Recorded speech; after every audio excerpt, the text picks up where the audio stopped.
In today's video, we are going to be discussing who was the biggest winners and the biggest losers in the Chicago Bulls offseason. And we're going to be talking about what this means for the players that are mentioned in this particular article and what does this mean for the Chicago Bulls. As usual, this is another episode of Bulls Digest, and I'm your host, Rico Greenhowe. Before we jump into it, I want to let you know that 74.1% of you that watch the videos are not subscribed to the channel. Make sure that you mash that subscribe button so you can stay up to date with the latest news and happenings around your Chicago Bulls. It would mean a lot to us as we try to reach our goal of 5,000 subscribers before the NBA season starts. And so without further ado, let's go ahead and jump into the hot topic of the day.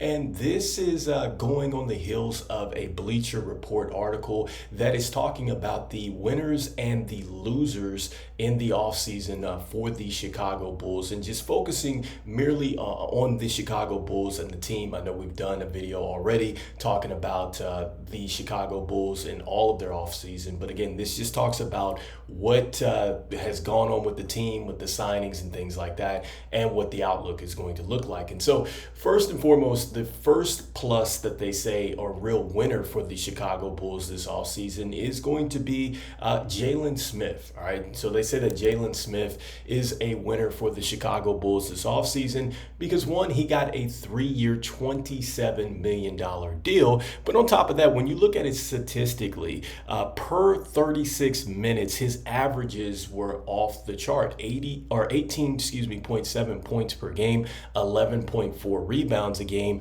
about a three-pointer a game, and a block a game. All right, and so one of the things that it mentions about this particular signing is that Jalen Smith is stepping into a situation where it looks like he is going to get a lot of minutes, and it is a great situation because the Chicago Bulls, well, they're pivoting to this youth movement, and Jalen Smith fits this. Another thing, too, is it's a winning situation for Jalen Smith because clearly it looks like the Chicago Bulls have been not only shopping Zach Lavine, but they've been shopping Vooch as well. And so, look, if they're able to move on from Vooch, this looks like that this is going to be a prime signing for the Chicago Bulls. And really, it looks like Jalen Smith is going to be a winner in this particular situation. And so, yes, I absolutely agree that he was one of the winners this offseason for the Chicago Bulls.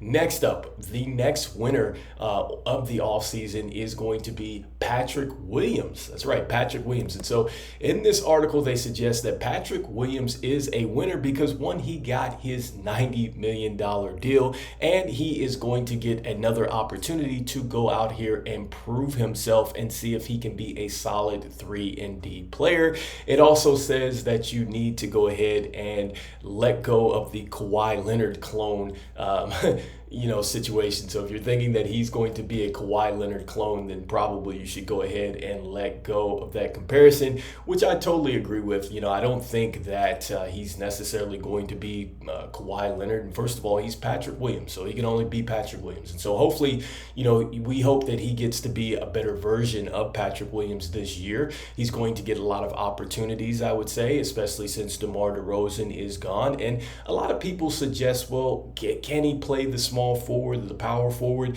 He's going to be given the opportunity, I think, to play both. All right. Now, regardless of, the situation behind him and what the lineup is going to look like, I think that Patrick Williams, in my opinion, is going to have one of his best opportunities to go out here and really, become what I think the Chicago Bulls drafted him to be, which is a good player, a star player. Like, is there a potential for him to be better than 10 points a game? Absolutely. I think there is, especially the way he shoots the ball. But can he stay healthy? And then is he going to be locked in? Does he have that it factor, right? That's something that we talk about with Modest Buzelis, all right? And so speaking of which, the next winner in this particular offseason for the Chicago Bulls, which is not mentioned in this article. I'm mentioning it. I think that it is Manas Buzelis. I think that Manas Buzelis is an absolute winner for himself and the Chicago Bulls this year because, one, he is going back to his hometown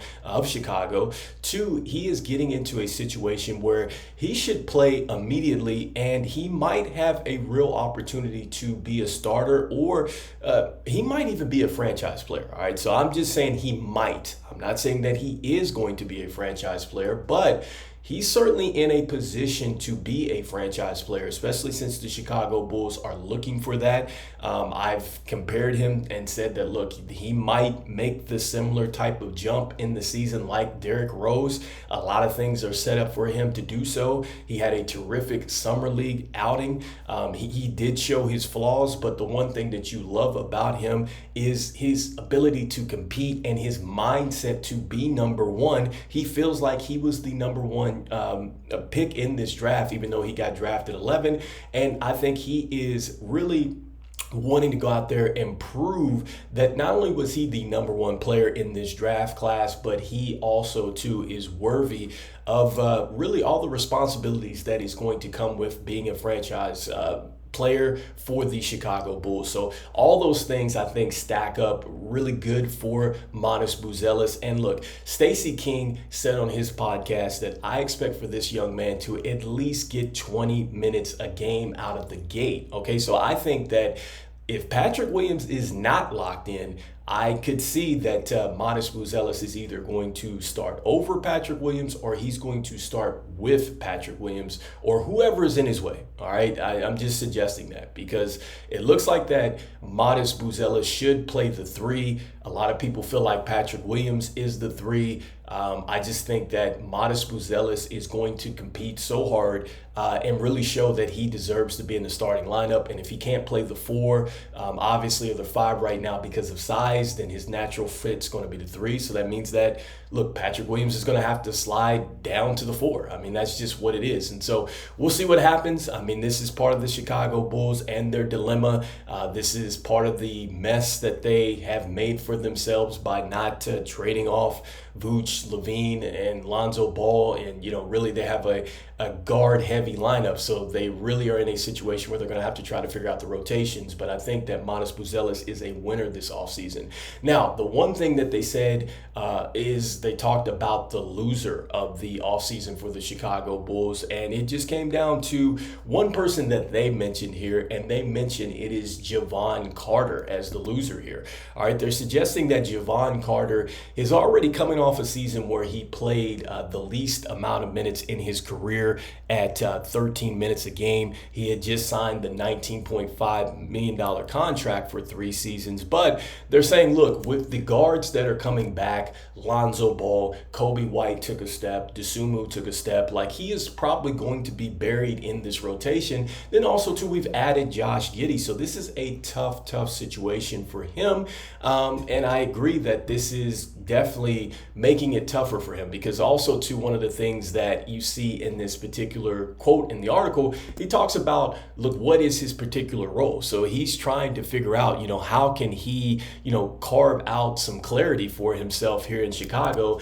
And it looks like it may not necessarily be a good situation for him in Chicago. It looks like perhaps maybe he should be packaged in a trade that, maybe includes Vooch and Lavine. And I would say maybe the same thing is true about Torrey Craig. All right. So even though he opted in, and I get it, Torrey Craig can, stretch the floor. He has a bit more size. But with us really pivoting and going into a youth movement, you just have to ask yourself with Javon Carter and also, too, with Craig, Torrey Craig, you have to ask yourself, like, at this point in time, is it better served just to move them on to a situation where they're playing some winning basketball? They can be some meaningful role players off the bench for, a contender at this point in time. But I think that those would probably be the two losers out of this particular situation if we're looking at just players alone. So you can catch this article on Bleacher Report, and I leave it to you in the comments. What do you think?